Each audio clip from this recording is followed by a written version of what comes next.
Well, welcome this morning on Wednesday, August the 24th to this devotion. I'm George Fuller, the pastor at Wendell Christian Church, and I welcome you here. If you're watching live or later, we're walking slowly through Psalm 23, taking one phrase at a time. And I'm trying to open up my Bible app back to where I had it. That's good. This is Psalm 23 out of the Names of God translation. And I actually have just discovered this translation. But one of the reasons I was using the New Jerusalem Bible before was that it was one that let the different names in Hebrew of God be shown in the text. So you don't keep thinking that it's always the same version of God. So the same idea of God, same character traits, but the Yahweh, the word in Psalm 23, is the name that God gave God's self to Moses, and that is the one that is, in other words, the totality, equated with the Christ, the one in whom we live and move and have our being, as it's said in the New Testament. Let me read Psalm 23 out of the Names of God translation. Yahweh is my roach, shepherd. I am never in need. He makes me lie down in green pastures. He leads me beside peaceful waters. He renews my soul. He guides me along the paths of righteousness for the sake of his name. Even though I walk through the dark valley of death, because you are with me, I fear no harm. Your rod and your staff give me courage. You prepare a banquet for me while my enemies watch. You anoint my head with oil. My cup overflows. Certainly, goodness and mercy will stay close to me all the days of my life, and I will remain in Yahweh's house for days without end. Today, I wanted to focus on just the phrase, He renews my soul. One of the things I've noticed in my own life, and when people sit with me and trust me enough to tell me about the struggles of their soul, is that what we often are doing is we're leaving Yahweh. We have often gotten distracted, busy, and when we reflect on the nature of our prayer life and how consistently we've sat quietly and let God speak in ways that can only be heard away from the hustle and bustle, I've recognized, and others have too, that those kind of times have become sparse.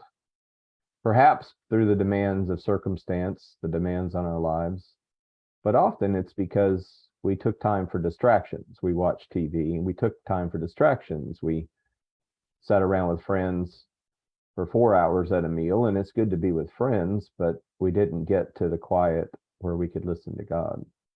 We got distracted with the busyness. Sometimes we lose our way.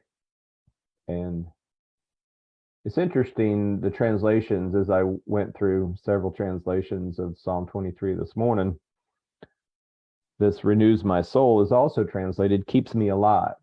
In other words, I go through really hard times, but he keeps me alive. It's also translated gives me strength. I go through really hard times, I get really exhausted, but he gives me strength. It's also translated makes me whole again. I feel all detached and deconstructed and fragmented and going 1,000 ways, and then he brings me back together, and I feel, and loved and embraced and whole again.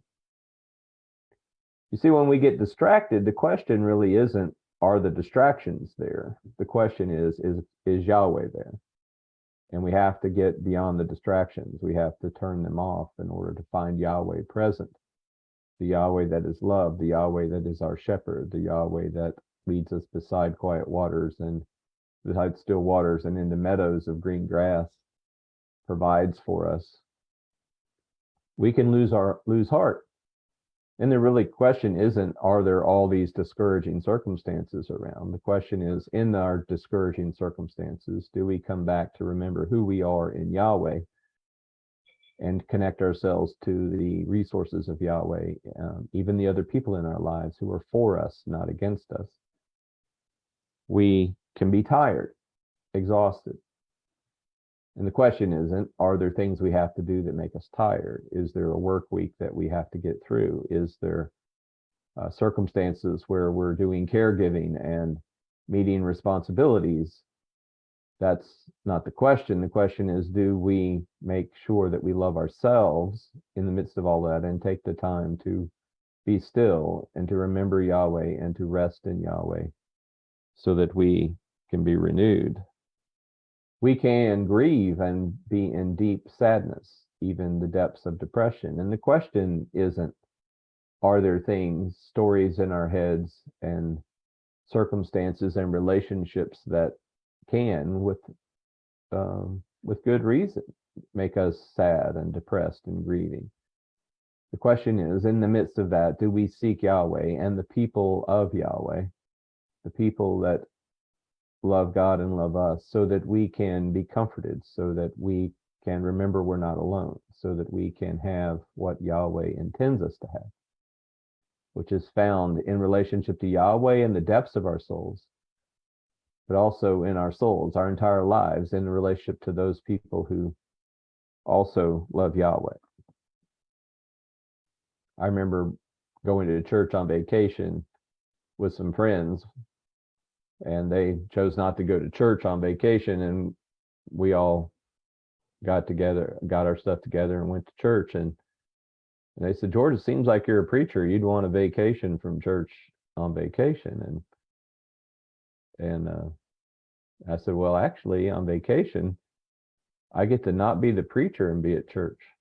I mean, I get to meet new people who love Christ and sing songs and listen to other people's insights, and my family get to see that there are Christians all over the place, and every place you go, there's Christians to be found that can be with you and encourage you and love you." And the boys have stories of some good and some not so good experiences when we visited church, but they understand the diversity of the Christian world, and they have met, even if they didn't stay in touch with, they met and made some friends in various places, mostly in our country, as we were on vacation.